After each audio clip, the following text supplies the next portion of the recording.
Corporation act के हिसाब से जो कॉर्पोरेशन का कानून है उसके कानून के हिसाब से इनको कारपेट में बिलिंग करना चाहिए। इन्होंने बिल्टअप एरिया यहाँ पे किया है। तो पहले आपको मालूम होना चाहिए हमारा देश जब भी आजाद हुआ था उससे बाद में चाइना आजाद हुआ। आज चाइना कहाँ है, हम कहाँ है, चाइना कहाँ है, वो सब सोचा आपने कभी? आप सोचोगे इसमें देश के लोगों को गुमराह किया गया तो उनको बिजी रखा गया। अपने बच्चों को उन्होंने विदेश में भेजा। जितने हमारे लीडर थे भारत में, जितने भी लीडर थे सबने विदेशों में भेजा। सब बड़े बड़े पॉलिटिकल सरकार में जो है जात पात में हमको फंसा दिया, धर्म में हमने फंसा दिया। ये सब हमारे साथ गलत हो रहा है। मिलने के लिए आपको सबको पढ़े लिखे लोग को आना पड़ेगा।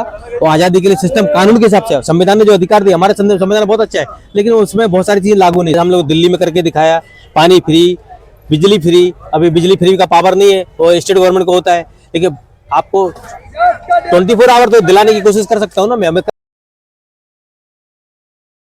कर भी रहा हूँ, 20 सालों से कर रहा हूँ। रात में कभी भी लाइट जाएगी, पब्लिक को फोन करती बिंदास, लेडीज हो जेंट्स हो सब लोग बिंदास फोन करते हैं मेरे को, जेंट्स साहब लाइट नहीं है, कभी तक आएगी। मैं अधिकारी सबको जगाता हूँ, यहाँ तक कि नमस्कार, जय हिंद, मैं रिजवान। इस वक्त हमारे साथ में अखिल जैन जी हैं जो नायगांव के प्रभाग क्रमांक 27 से नगर सेवक कैंडिडेट उम्मीदवार आम आदमी पार्टी की तरफ से हैं और पार्टी ने इन्हें बड़े ही भरोसे के साथ मैदान में उतारा है। इन्होंने बड़े कार्य किए हैं नायगांव के अंदर। तो नमस्कार अखिल जैन जी, नमस्कार। आपको पार्टी ने उम्मीदवार बनाया है नायगांव से। रिजवान जी, पहले आपको धन्यवाद कि आपने ऐसे माहौल में हम लोगों को अपॉर्चुनिटी दिया है। हम लोग एकदम गरीब लोग हैं, हम लोगों को ऐसी संस्था मतलब पढ़े लिखे हैं, ठीक है, धंधे पानी सब में तकलीफ है। 2014 से जब बहुत तकलीफ में है लोग, तो अभी मैं भी तकलीफ में हूँ। मेरे को 11 साल से नौकरी नहीं है। अच्छा, आप बिना नौकरी की ये सब काम कर रहा हूँ, समाज सेवा कर रहा हूँ। ऐसा नहीं है कि मैं नौकरी पे नहीं था, मैं नौकरी पे था। मैंने करप्शन को उजागर किया, मैं नौकरी से मेरे को निकाल दिया, लेकिन मैं केस जीत चुका हूँ। मेरा मैटर में केस जीत चुका हूँ। थोड़ा अपील में पेंडिंग है, उसमें टाइम लगता है। अपना सिस्टम कोर्ट सिस्टम आपको मालूम है कैसा है, थोड़ा टाइम लगता है हर चीज में, लेकिन मैं जीत चुका हूँ और 40 लाख रुपए मेरे नाम से जमा भी है। अच्छा, हाई कोर्ट में। सवाल रहा नगर सेवक कैंडिडेट जो वार्ड की समस्याएं हैं मौजूदा समय में अगर देखा जाए तो कई वर्षों से वसई विरार महानगर पालिका महाराष्ट्र बीएमसी के भी चुनाव नहीं हुए हैं। अब हम चुनाव की तरफ जा रहे हैं। जो आप जिस प्रभाग से आते हैं, प्रभाग क्रमांक 17 से 27 से प्रभाग क्रमांक 27 से, वहाँ जो लोगों की समस्याएं हैं जो आप जमीनी स्थिति पे देखते हैं, तो किन किन समस्याओं से वहाँ के लोग जूझ रहे हैं?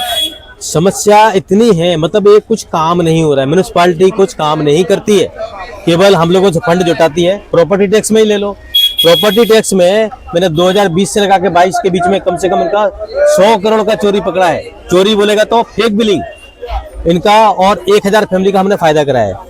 कम से कम एवरेज पकड़ेंगे तो किसी का 1600 रुपये बढ़ाया गया है, किसी का कम हुआ है। मतलब कुछ लोग ऐसे हैं जो उसी सिस्टम में रह के उसने अपना एरिया कम कर लिया।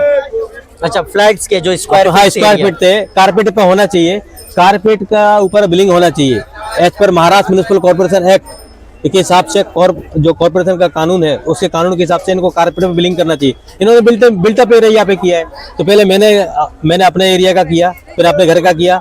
हमारे यहाँ पे जो सभापति जी थे, एक्स सभापति जी, उनका जो वो था फ्लैट था, शॉप था, उनका देखा हमारे से ज्यादा उनका रेट कम आ रहा है। वो 330 एरिया दिखा रहे, हमारा वह 665 दिखा रहे, हमारा बिल्टअप पे दिखा रहा है, उनका मतलब क्या बोलते हैं कारपेट से भी कम दिखा रहा है। क्या है?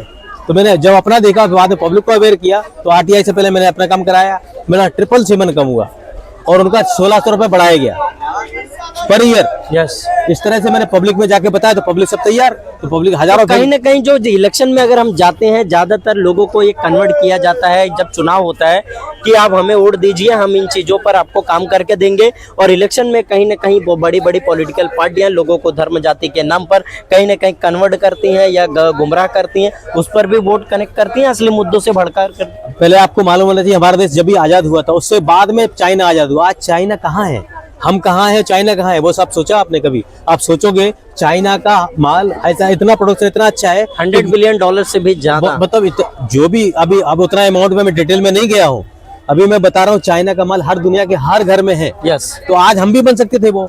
आज हम लोगों को पढ़ने नहीं दिया गया, हम लोगों को नेतागिरी में फंसा दिया गया, धार्मिक चीजों में फंसा दिया गया, धर्म जाति में फंसा दिया, भाषावाद में फंसा दिया। ये सब चीजें हमारे देश में देश के लोगों को गुमराह किया गया, तो उनको बिजी रखा गया। अपने बच्चों को उन्होंने विदेश में भेजा। जितने हमारे लीडर थे भारत में, जितने भी लीडर थे सबने विदेशों में भेजा। सब बड़े बड़े पॉलिटिकल सरकार में जो है जात पात में हमको फंसा दिया, धर्म में हमने फंसा दिया। ये सब हमारे साथ गलत हो रहा था, इसलिए मैं आगे पढ़े लिखे लोग हैं। हमने बड़ी बड़ी कंपनियों, मल्टीनेशनल कंपनी में काम किया है और वहाँ पे हमने सिस्टम को चेंज करवाया है। और यहाँ तक कि मैंने ऐसा कोई गवर्नमेंट डिपार्टमेंट नहीं जहाँ पे मैंने काम नहीं किया हो, वहाँ के आपका काम तो हमने देखा भी है और हम जानते हैं जो सोशल मीडिया पे वो शायद मेरे वीडियो के माध्यम से public- फर्स्ट टाइम देख रही होंगे आपको। हमने 9 फोटो के सिस्टम चेंज कराए हुए हैं। अभी जो बॉम्बे हाई कोर्ट में जो लाइव सीसीटीवी लाइव हुआ है, ये 2018 का ऑर्डर है अपील जन वर्सेस बॉम्बे हाई कोर्ट, और हॉनरेबल सुप्रीम कोर्ट का भी ऑर्डर 2017 का था। तो आज जो लाइव है 2025 में लाइव हुआ है। तो ये सब चीजें जागरूकता पब्लिक में नहीं जा रही है, बताना पड़ेगा भाई। हम जैसे लोग यदि आएंगे तो कोर्ट का सिस्टम चेंज करा सकते, तो आपका सिस्टम तो ज्यादा टाइम नहीं लगे। अभी बिगड़ सत्ते में आए हम ये काम कर रहे थे पिछले 20 सालों से, हमको कोई इंटरेस्ट नहीं था, लेकिन पार्टी ने बोला कि आपको ये काम करना है। ये 2012 में मैं फाउंडर मेंबर हूँ। 26 नवंबर 2012 को हम जंतर मंतर में थे, वहाँ पे 165 हम फाउंडर मेंबर है। हम लोग के सर पे पगड़ी है। मयंक गांधी हमारे महाराष्ट्र के हेड थे। हम लोग दिल्ली में गए, वहाँ पे हम लोगों ने किया, दिल्ली जिताया, अभी पंजाब जिताया, अभी महाराष्ट्र का नंबर है। महाराष्ट्र में पहली बार हम लोगों को अच्छी तरह से म्युनिसिपैलिटी में चांस मिल रहा है। जैन जी, प्रभाग समिति आपके जो प्रभाग क्रमांक से आप खड़े हैं, जो कैंडिडेट जो देख रहे हैं, जो वोटर्स हैं जो आपको देख रहे हैं इस वीडियो के माध्यम से, आप उनके लिए क्या क्या काम करेंगे, वो आप पर भरोसा कैसे करें? हमारे वोटर हमको जानते हैं, उन लोगों की तकलीफ के कारण मैं वोट के बाहर आया हूँ। उन्होंने बोला कि आप लोग जैसे अंदर जाएंगे। मैं कई सालों से काम कर रहा हूँ, रात में 2 बजे भी फोन लगाता है तो उनको लिए तैयार हूँ। उनका मेरा एक फोन बजेगा, उनका फोन कम होता है, मेरा फोन ज्यादा जाता है उनको। पब्लिक के लिए हमारे साथ ऐसा है, कोई भी आप काम करो बोलो, आप उनकी तकलीफ में छीन लेता हूँ। मेरा सिस्टम ऐसा आज से नहीं 20 सालों से। हमको ये पार्टी तो हमारी 2012 में बनी, ये पॉलिटिकल पार्टी हमारी 2012 में बनी। इससे पहले हमारी पार्टी नहीं थी, लेकिन पहले से मैं काम कर रहा हूँ। लेकिन लोगों की तकलीफ देख के हमारी तकलीफ से कम बड़ी तकलीफ लोगों की है। ऐसा तो नहीं आप ये चुनाव वोट लेने के लिए बोल रहे हैं? मेरे को इंटरेस्ट ही नहीं था। मेरे को आज भी अभी इलेक्शन का हमारा जो इलेक्शन का वोट भर रहा है, मतलब फॉर्म भर रहे थे, हमने वहाँ सिस्टम देखा। हमने सिस्टम में मेरे को फाड़ दो, मेरे को इलेक्शन लड़ने की जरूरत नहीं है। आप सिस्टम बिठाओ। अधिकारियों को बाहर बुलाया, तहसीलदार साहब थे और क्या वो डिप्टी कलेक्टर थे, उनको बोला साहब आप बाहर आइए, सिस्टम बिठाइए। ये सिस्टम रात में 2 बजे तक चलेगा। ठीक है, आपके प्रभाग में किन किन चीजों पर काम करने की जरूरत है जहाँ पर आप खड़े हो रहे हैं जिस प्रभाग से? ऐसा कोई चीज नहीं है जहाँ पे कुछ काम नहीं हुआ, काम होता ही नहीं वहाँ पे, सिस्टम ही नहीं। बाकी की पार्टियां तो बोलती हैं हमने काम कुछ कर नहीं। दिया, वो अरे कर भाई दिया। साहब, बोलने में और करने में पब्लिक को अभी तो पूछो ना जाके, इतना मच्छर है, रह नहीं सकते आप घर प्रॉपर्टी टैक्स में आप जो टैक्स भरते हो उस दवा इसका मेडिसिन का पैसा देते हो आप, सब दे रहे टैक्स जी। मतलब हम टैक्स का पैसा भी दे रहे हो, घर में मच्छर का अगरबत्ती भी लगा रहे हैं। मच्छर का अगरबत्ती भी लगा रहे हैं, टैक्स का पैसा, मतलब क्या हो गया? डबल पैसा भर रहा है। टैंकर का पानी भी यार म्युनिसिपैलिटी को भी दे रहे हैं, लेकिन टैंकर माफिया को हम लोगों ने खत्म करवाया। कैसा? हम लोगों ने म्युनिसिपैलिटी का भी MMRDA को RTI डाला कि आप भाई बताइए। उन्होंने हमको विजिट करवाया, मैं पालघर गया डैम में, वहाँ पे सब चीजें पूरा चेक किया और पानी का भी सप्लाई काफी 98% खत्म हो गया है। 2% अभी भी किसी बिल्डिंग में आ रही है। हमारे यहाँ 2018 से एक टैंकर नहीं आया हमारी बिल्डिंग में, और हमारा पूरा पैसा बिल्डर ने भरा है, लोगों से प्राइवेट लिया गया, 7-7 10 हजार रुपए लिया गया एक इंडिविजुअल फ्लैट ओनर से। तो पाइपलाइन बिठाने के लिए पानी का हमारी बिल्डिंग में हमने मना किया, ऐसे करोगे तो एक्शन लूंगा, मैं कोर्ट में खींचूंगा। उन्होंने पैसे वापस किए जिसने दिया था, और हमारे को 2018 से एक टैंकर नहीं आया। रामदेव पार्क सोसाइटी कॉर्पोरेशन में जो अधिकारी हैं जिनको हमारी रिस्पॉन्सिबिलिटी दी गई है, जिन अधिकारियों को वार्ड की जिम्मेदारी दी जाती है, जिसमें सहायक आयुक्त, इंजीनियर, संबंधित अधिकारी होते हैं, वो उन लोगों के तरफ से जो सर्विसेज मिलनी चाहिए वसई विरार के अंदर क्या जनता को मिल रही है? अरे फोन ही नहीं उठाते हैं। पहली बात तो वो अपनी ड्यूटी निभा ही नहीं रहे। उनको अभी तो राजाशाही थी। इलेक्शन 2015 के बाद इलेक्शन ही नहीं हुआ ना, तो कहीं न कहीं मुख्यमंत्री के हाथ में था तो सुविधाएं मिल रही थी जनता को। पहली बात तो मुख्यमंत्री के तक तो वहां तक नहीं जाएंगे, क्योंकि पहले म्युनिसिपैलिटी का काम क्या है, सरकारी अधिकारी का जिम्मेदारी है ना। वो जिम्मेदारी वो वहाँ पे उनकी है, वो भी कर सकते हैं। वो चाहे तो पब्लिक की सुविधाएं को, उनके भी MLA उनके है ना, उनको इंटरेस्ट होता तो आज इतना मक्खी मच्छर है। यहाँ पे अभी नाला सुपारा में खड़ा हूँ मैं, आप 5 मिनट खड़े रहोगे तो मच्छर खाते उठा के ले जाएंगे आपको, काट मच्छर डेंगू मिले, इतना बड़ा मच्छर है। आप कोर्ट में जाओ, कोर्ट में इतना बड़ा मच्छर है, कोई दवाई नहीं, कुछ नहीं, कोई साधन नहीं है, कोई बोलता नहीं। सुबह दिन में मक्खी मच्छर की दवाई डाल के जाएंगे महीने में एक बार, और वो फॉगिंग करेंगे, बाद में देखो कि शाम को चेक करने आते नहीं है। अपने पीछे जो बाजार भी दिखाई दे रहा है, इन लोगों के लिए फेरी वाला धोरण वसई विरार भाई साहब उसका सिस्टम है, कानूनी सिस्टम है। इनका 1400 रुपए दे के इनको जगह दी जाए तो उसका कानून है। संवैधानिक तौर पर सारी सुविधाएं हैं, लेकिन संविधान की कोई लागू है क्या? तो पढ़े लिखे लोग नहीं आ रहे ना, पढ़े लिखे लोग को आना पड़ेगा। और अभी जैसे लोग आ रहे हैं, आप नगर सेवक के लिए नगर सेवक को चुनो ना, नगर सेवक को चुन रहे हैं। अभी तक नगर सेवक आते ही नहीं है, पढ़े लिखे को आते नहीं, क्योंकि इतना खर्चा है उसमें। अभी यहाँ से मेरे को अभी मैं आपके अगेंस्ट में जो लोग खड़े हो रहे हैं वो करोड़ों रुपए इस नगर सेवक का इलेक्शन में कर रहे हैं, कैंडिडेट कर रहे हैं, कहीं ना कहीं वोट खरीदे जाएंगे, कहीं ना कहीं लोगों को धर्म जाति के नाम पे लाए जाएंगे। ये सारी चीजें हथकंडे अपनाए जाते हैं। अभी वो तो देखो, अभी आपने को मालूम नहीं, हम तो सिंपल सी बात है कि हमारे यहाँ पे ना हम किसी से लेते हैं ना देते हैं। अभी मैंने प्रार्थना किया लोगों से, भाई आप लोगों के बोलने पे मैं आया हूँ, हमको भिक्षा दो, 10-10 रुपए आप भिक्षा भी दे दोगे ना हमको, यदि आपकी इच्छा है तो आप 10 रुपए भिक्षा दोगे, मैं काम करके दिखाऊंगा। अभी बिगैर उसके कर रहा था, मैं अपनी दम पे कर रहा था, जैसे भी कर रहा था। और सारे काम अभी तो हमको सरकार में जब भेजोगे, सरकार बोलेगा तो म्यूनिसिपालिटी में भेजोगे तो म्यूनिसिपालिटी के सारे काम करके दिखाऊंगा और सारे अधिकारी को आपके सामने खड़ा करके दिखाऊंगा। आप जैसे MSCD वालों को आप देखते हो मैं कैसे सिस्टम से काम करवाता हूँ, आज देखा है मैंने। हाँ, तो आपने देखा होगा बस मतलब पूरा एरिया को सिस्टमेटिक करवाया हमने। अभी कुछ जगह हमारे दोनों लाइन चालू, अंडरग्राउंड भी चालू है, ओवरहेड भी चालू है। कहाँ है पब्लिक का सिस्टम, कहाँ है? तो जो पॉलिटिकल पार्टियां आपके प्रभाग में बेशुमार एडवर्टाइजमेंट, बेशुमार फंडिंग अगर करेगी, यकीन मानने क्या वो आने वाले चुनाव जीतने के बाद वो उस चीज को कमाने का धंधा बनाएंगे राजनीति अभी मैं तो नहीं बोल सकता, मैं तो ये अपने बारे में बोल सकता, दूसरों के बारे में तो बोलने का मेरे को अधिकार भी नहीं है। कि जो चल रहा है अभी तक, हमारा 79 ईयर्स से देश आजादी मेरे को लगता नहीं है ही नहीं।